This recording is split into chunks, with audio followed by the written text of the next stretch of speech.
তো আজি মই আছোঁ দতমাৰ চুইচ গেটত। এইটো হ'ল কোকৰাঝাৰ ডিষ্ট্ৰিক্টৰ আণ্ডাৰৰ এটা দতমা বুলি জেগা আছে। ইয়াৰ এই লঙা নদীৰ ওপৰত এটা চুইচ গেট আছে।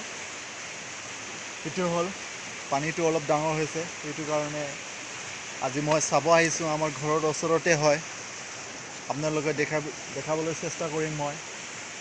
আচলতে চুইচ গেটত পানীটো কেনেকৈ ইমান মজাকৈ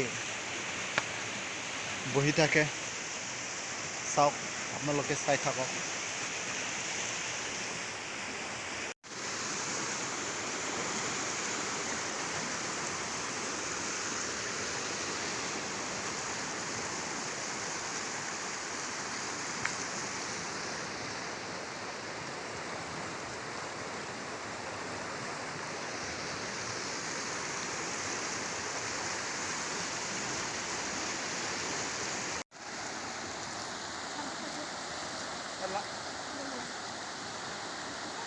Tuh, begini.